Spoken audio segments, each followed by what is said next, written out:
Allegations this evening of embezzlement and fraud in the Potawatomi County city of Maud. Now, a special audit has been turned over to the district attorney. It appears to show that 3 former employees stole thousands of dollars from the city through several schemes.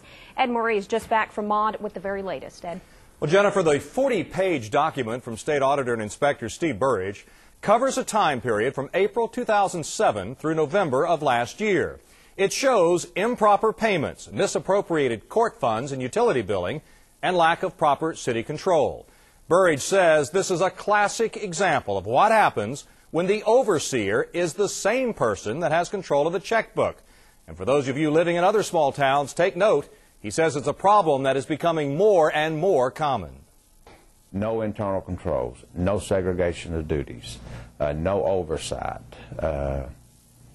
You know, it's a joke. The special audit shows 3 Maud City employees, all related to one another, took advantage of their more or less unsupervised access to city money in the clerk's office to, as they put it to investigators, write themselves pay advances.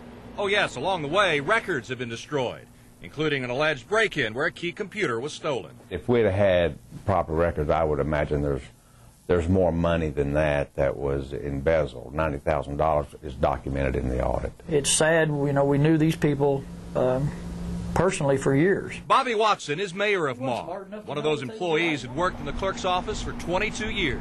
I wish they would have took a different route when they got into problems. You know, there was other means of people that would have helped them instead of, you know, taking funds from the city and from the people. There's one instance pointed out there where a husband of an employee there would call for her to go get him a Coke. He would sneak in the back and write himself checks and use the mayor's signature that was on a rubber stamp. We've confiscated all the stamps.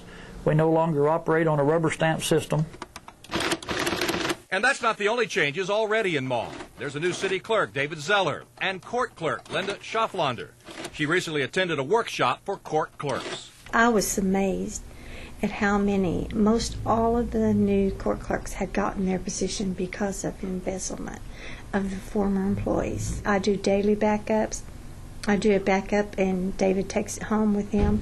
That's called the off-site backup. And Burrage says that's just the type of oversight needed, from nonprofits to school districts to cities like Maud. If you give people too much authority over transactions, if you give them so much power over financial transactions, you better segregate it or somebody's going to steal from you.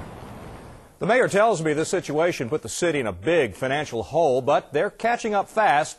You see, since the 3 employees resigned in November of 2009, revenue from utility payments alone has increased by an average of $2,000 a month.